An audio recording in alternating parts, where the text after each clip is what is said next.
झुकाने का प्रयास करेगा, लेकिन साले फौजी का बेटा हूं, मर जाऊंगा लेकिन नहीं झुकूंगा इन लोगों के आगे। ये हथकड़ी है और ये ईमानदार आदमी के हाथ में लगा। बिहार का एक युवा जो बिहारी युवाओं के लिए, बिहार के मजदूरों के लिए, बिहार के आम जनता के लिए, बिहार के अस्मिता के लिए रोज एक सवाल पूछा करता था सरकार से, बिहार के प्रशासन से, बिहार के शासन से, सत्ता से, बिहार के मुख्यमंत्री से, उप मुख्यमंत्री से।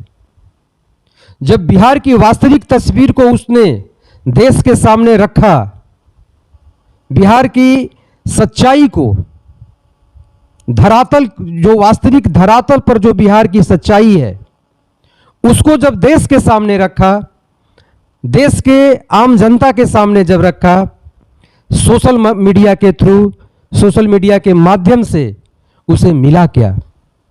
उसे मिली जेल, उसे मिली उसके हाथों में लगी हथकड़ी, उसे मिली परेशानी। वो नौजवान जो सच्चाई के लिए हमेशा आवाज बुलंद करता रहा, राजनीतिक समूहों ने, राजनीतिक घरानों ने आपस में गठजोड़ कर किस तरह से सच को दबाया, ये आप सभी लोगों के सामने है। जी हां, मैं बात कर रहा हूं मनीष कश्यप की। आज 6 महीने बाद जब कोर्ट परिसर में मनीष कश्यप ने बोला तो बहुत कुछ बोला, सरकार पर सवाल दागे, जेल प्रशासन पर सवालिया निशान खड़ा किया। मैं उसी मनीष कश्यप की बात कर रहा हूं और उसी मनीष कश्यप पर बात करने के लिए हमारे साथ जन प्रहरी मीडिया के मुख्य संपादक अभिषेक कौशिक जी हैं। मैं हूं अमन शांडिल्य। आप सभी लोगों का आज के इस परिचर्चा में स्वागत है। अभिषेक जी, इस परिचर्चा में आपका बहुत बहुत स्वागत है। मैं जब मनीष कश्यप की जब हम बात करते हैं, पूरा बिहार मनीष कश्यप को लेकर के जिस तरह से चिंतित है, जानना चाहता है। एक वर्ग ऐसा है जो मनीष कश्यप को खलनायक के तौर पर प्रस्तुत करता है, लेकिन एक बड़ा प्रतिशत, एक बहुत बड़ा प्रतिशत जो मनीष कश्यप के साथ है, वो मनीष कश्यप की ईमानदारी से प्रभावित है और वो हमेशा इस बात में यकीन करता है कि मनीष कश्यप को जिस तरह से फंसाया गया, एक ईमानदार और जो आम जनता की जो आवाज बनकर के मनीष कश्यप उभर चुके थे, उनके आवाज को दबाने के लिए जिस तरह से राजनीतिक दुष्चक्र की रचना करके और उनको जेल के अंदर डाला गया, उन पर एनएसए लगाया गया, एक वीडियो वायरल होने को लेकर, क्या यह एनएसए लगाना उन पर उचित था? अगर इसके बारे में आपसे मैं जानना चाहूं, या हमारी पूरे बिहार की जनता, पूरे देश की जनता ये जानना चाहती है कि वास्तविकता क्या है, मनीष कश्यप के साथ जो कुछ हो रहा है, क्या वो होना चाहिए आज के समय में? एनएसए से ही चलते हैं, उसके बाद हम मनीष कश्यप के पृष्ठभूमि की तरफ भी चलेंगे। एनएसए कौन लगाया? तमिलनाडु सरकार लगाए, तमिलनाडु सरकार ने लगाई। आरोप क्या है? एनएसए लगता किस पर है? यह एक राष्ट्रद्रोह का मुकदमा है या एक्ट है, राष्ट्रीय सुरक्षा कानून, यानी वही कह रहे हैं कि अ काइंड ऑफ राष्ट्रद्रोह है वो। माने आप कोई ऐसा कदम उठाए हैं जिससे राष्ट्र को खतरा है। मनीष कश्यप से किसी समुदाय को तो खतरा है नहीं, किसी व्यक्ति विशेष को कोई खतरा नहीं है। इतना विराट 140 करोड़ की आबादी वाला राष्ट्र को कैसे खतरा हो गया? मनीष कश्यप के बात कहने से, वीडियो बनाने से, प्रश्न पूछने से कोई बताए कि कहीं कोई दंगा हुआ, कोई दो कम्युनिटी आपस में लड़े, ऐसा तो कुछ नहीं हुआ। उसने एक वीडियो दिया, वीडियो जांच हो रही है, अदालत में है, उस पर हम टिप्पणी नहीं करेंगे, लेकिन उस वीडियो में मनीष कश्यप ने यह दिखाने का प्रयास किया कि तमिलनाडु में बिहारी मजदूरों को मारा गया। कोई व्यक्ति बताए, पूरे बिहार के लोग बताए, पूरे देश के लोग बताए, हर जाति समाज के लोग बताए कि क्या बिहार के मजदूर बाहर में जब जाते हैं उनके साथ भेदभाव होता है कि नहीं होता है। उन्हें भाषा के नाम पर, दक्षिण भारत में भाषा को लेकर, महाराष्ट्र में भाषा को लेकर बिहारियों पर हमेशा प्रहार किया गया है। बिहारी शब्द को ही अपमानित किया। इस देश के जनमानस को समझना होगा कि बिहारी शब्द अपमान के योग्य नहीं है। आपको इतिहास पता नहीं है बिहार का। बिहार का वह इतिहास रहा है कि पूरे देश नहीं पूरे विश्व को ज्ञान दिया है, पूरे ज्योति दी है। जो है मोक्ष कहाँ किसी को मिलता है पूरे विश्व में, यही बिहार की धरती में मोक्ष मिलता है। ज्ञान भी यही बिहार में मिला। हमारी जो संस्कृति है, हमारी जो विरासत है, हमारी जो परंपरा है, उस पर सबको गर्व है। मनीष कश्यप ने इसी परंपरा, इसी संस्कृति को लोगों तक पहुंचाने का प्रयास किया और उसने एक अभियान छोड़ दिया। एक अभियान लेकर चल रहा था मनीष कश्यप। वह अभियान था ब्रांड बिहार का। टी शर्ट छापने लगा, अपने तरीके से लोगों की तरफ जागरूक कर रहा था। बाहर में जो लोग थे उनको भी एहसास करा रहा था कि तुम अपमानित हो रहे हो, लेकिन हीन भावना में मत जाओ, क्योंकि हम उस बिहार से हैं जो पूरे विश्व को ताकत दिया है। लोकतंत्र के जननी, मोक्ष की धरती, ज्ञान की धरती। और 1857 के क्रांति में यदि हम मदद किए वीर कुंवर सिंह, तो हम तो उस धरती से हैं। गांधी जी को लगा कि हम आजाद इन अंग्रेजों से, फिरंगियों से, बिना बिहारी के मदद से हम पूरे देश में राष्ट्रवाद का झंडा बुलंद नहीं कर सकते हैं, तो चंपारण के किसानों के साथ आ गए। हम तो उस बिहार से हैं। और मनीष कश्यप अपने बिहार को जब जगाना शुरू किया, लोगों में, हीन भाव से ग्रसित लोगों में जब ऊर्जा प्रदान करना शुरू किया, लोगों को मोटिवेट करना शुरू किया, हमारे बिहार से बाहर रहने वाले बिहारियों में, तो कुछ लोगों को मिचाई लगने लगा।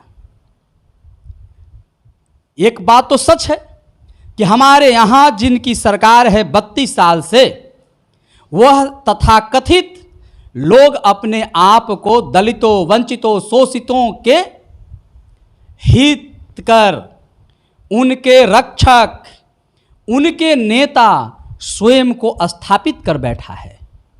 अब उनको लगा कि जहां पूरा देश 75 वर्षों में अमृत महोत्सव मना रहा है, वहीं बिहार में आज भी एक भी कल कारखाना नहीं खुला। जब पुल गिर जाता है, मनीष कश्यप आवाज उठाता है। सड़क जो है टूट जाती है तो मनीष कश्यप आवाज उठाता है। किसी पत्रकार की हत्या हो जाती है तो मनीष कश्यप आवाज उठाता है, कानून व्यवस्था पर उंगली उठाता है, किसानों के लिए बोलता है, मजदूरों के लिए बोलता है। तो सत्ता में बैठे हुए, आसीन हुए नेताओं को लाल मिर्च लगता है, लाल वाला असर। इस समाज में मुखर होकर बोलना और सच का साथ देना एनएसए के अधिकारी बनना है। आप एनएसए की चर्चा किए, एनएसए तमिलनाडु के सरकार लगाई। कौन है मंत्री, मुख्यमंत्री? MK Stalin. एमके स्टालिन का बेटा कौन है? उदयनिधि स्टालिन। ईमानदारी से कह रहे हैं, जात पात में नहीं। जात पात का मतलब पत्रकारिता में विचारवाद से अलग हटिए और राष्ट्रवाद के तरफ आइए, सच्चाई के तरफ आइए और कहिए कि क्या उदयनिधि स्टालिन, जो तमिलनाडु के मुख्यमंत्री एमके स्टालिन का बेटा है, उस पर एनएसए लगना चाहिए कि नहीं चाहिए? आप बताइए सर, इतनी तजुर्बा है आपके पास, लेकिन कभी आपने देखा कि कोई पत्रकार किसी स्कूल में कंप्यूटर लगाया हो? कभी किसी पत्रकार को एक टॉफी बांटते हुए नजर नहीं पड़ेगा। लेकिन मनीष कश्यप एक ऐसा पत्रकार था, है भी, अभी जेल में है, 6 महीना के बाद निकला है तो शेर की तरह दहाड़ा, 6 महीना तक नहीं बोला। और हमारे यहां कहा गया है कि जब समंदर में शांति दिखे तो समझना तूफान का संकेत है। वो लड़का आएगा बाहर, क्योंकि हर जगह अन्याय नहीं है। न्यायिक व्यवस्था में हम लोग विश्वास रखते हैं और उसको न्याय मिलेगा। वो बाहर आएगा और शेर की तरह फिर से भ्रष्टाचारियों पर, कुंठित विचारों वाला लोगों पर, लोकतंत्र के हत्यारों पर, पत्रकारिता को कैद करने वाले मानसिकताओं के खिलाफ वह फिर आवाज बुलंद करेगा। और उसके पृष्ठभूमि के बारे में हम बोल रहे थे कि थोड़ा उसके पृष्ठभूमि में चलिए। उसका पृष्ठभूमि है, लड़ाकू पृष्ठभूमि है। यानी उसके दादा चीन के साथ, बाबूजी, पिताजी अभी भी बॉर्डर पर तैनात हैं और पाकिस्तान के साथ भी लड़ाई लड़ लिए, पाकिस्तान को भी समझा दिए। यह लड़का, यह बेटा, हमारा छोटा भाई मनीष कश्यप इंजीनियरिंग किया, लेकिन जिसके अंदर समाज को एक नई दिशा देने का वो कीड़ा रहेगा ना, राष्ट्रीयता, राष्ट्रभक्ति की जो कीड़ा रहेगा, उसी राष्ट्रभक्ति के वजह से हमारे भगत सिंह महज 23 वर्षों में फांसी के फंदे पर लटक गए थे। हम तो मानते हैं कि हम मनीष कश्यप किसी न किसी रूप में भगत सिंह ही है। ये फांसी पर लटकेगा, लेकिन अपने मां के आंसू सामने नहीं आने देगा। ठीक है, मातृत्व के नाते मां का आंसू झलक जाता है, लेकिन उसने क्या कहा? मां, जब मैं बाहर निकलूंगा ना, तो मैं तुम्हारा बेटा वादा करता हूं कि 1 लाख मां के आंसू मैं पोंछूंगा और मेरे रहते किसी भी मां के आंखों में आंसू नहीं आएंगे। जब पत्रकार का हत्या होता है, हाल ही हुआ है, यादव कम्युनिटी के पत्रकार, हम जाति में विश्वास नहीं करते, हम मानते हैं एक ही जाति है और मानवता। विचार के वैचारिक मतभेद हो सकता है, लेकिन मनीष कश्यप का हमेशा इस बात का आरोप रहता है, या बचपना है या गलतफहमी है, जो भी, कि तेजस्वी जो है वो खास करके वह एक जाति से आते हैं, इसलिए खुमस निकालते हैं।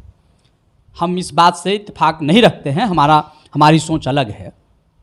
उसके यहाँ अपने भाई को भेजता है करण को 50,000 रुपया लेकर, जो खुद आर्थिक रूप से, मानसिक रूप से अभी सफ़र कर रहा है। जो परिवार, वह परिवार 50,000 रुपया लेकर जाता है वहाँ और देता है कि हम पत्रकार, कोई भी हो, किसी जाति, धर्म, समुदाय का हो, पत्रकार हमारा परिवार है। यदि उस पर कोई आँच आएगा तो हम रुकेंगे नहीं, ठहरेंगे नहीं। इस तरह के विचार वाला, इस तरह के विचारधारा वाला, इस तरह के सोच वाला, इस तरह के मानसिकता वाला यदि व्यक्ति राष्ट्रद्रोह के या उस व्यक्ति से राष्ट्र की सुरक्षा पर कोई खतरा हो, तो यह मानसिक दिवालियेपन है। कहीं ना कहीं निजी बेमस्ता के साथ, जाति दुश्मनी के साथ को लेकर उसके साथ कुछ गलत हो रहा है। तो आफ्टर ऑल हर व्यक्ति को मुखर होइए और यह वक्त है सच का साथ देने का। अगर आज आप सच का साथ नहीं दीजिएगा तो शायद भविष्य में कोई सच के साथ आएगा। तो आप चाहते हैं कि सच के साथ कोई रहे, तो सच का साथ आज आपको देना होगा। अभिषेक जी ने मनीष कश्यप पर अपनी बात रखी। मनीष कश्यप एक बात, उन्होंने एक आवाज उठाई थी, उन्होंने कहा था कि आखिर पूरे देश में बिहार से ही मजदूर सप्लाई क्यों होते हैं, दूसरे राज्यों के मजदूर बिहार क्यों नहीं आते? जहां हम बिहार में महंगाई और बेरोजगारी का रोना रोते हैं, वहीं दूसरे प्रदेश के लोग बेरोजगारी और महंगाई की रोना क्यों नहीं रोते? इसका मतलब महंगाई और बेरोजगारी ये पूरे देश की नहीं, बिहार की अपनी समस्या है। और यही आवाज उठाई थी मनीष कश्यप ने। अगर बिहार की अपनी समस्या नहीं होती तो बिहार यहां पर बेरोजगारी की जगह रोजगार पैदा करता, महंगाई कम करता, और यहां जो मजदूर यहां से बिहार से दूसरे राज्यों में जाते हैं, ट्रेनों में भर भर करके जाते हैं, वो नहीं जाते। उन्हें बिहार सरकार ही यहां अवसर उपलब्ध करा देती। लेकिन आजादी के बाद से ये परिवर्तन बिहार और उत्तर प्रदेश में अभी तक नहीं हुआ है। ये आपको भी सोचना है, सबको सोचना होगा। क्या बात है कि दक्षिण के मजदूर उत्तर में नहीं आते, बिहार में नहीं आते? आखिर दक्षिण में भी लोग रहते हैं, वहां भी गरीब तबका है, लेकिन वहां मजदूरी करने के लिए बिहार के मजदूरों की जरूरत पड़ती है। इसका मतलब कि वहां का आदमी मजदूरी नहीं करना चाहता। तो वहां के शासन प्रशासन ने अपने नागरिकों के लिए कुछ इस तरह की सुविधाएं मुहैया कराई है या रोजगार का अवसर उपलब्ध करा दिया है कि वो मजदूरी करने के लिए बाध्य नहीं है। मजदूर कहां से जाएंगे? बिहार से जाएंगे। कहां से जाएंगे? यूपी से जाएंगे, बंगाल से जाएंगे। क्यों भाई?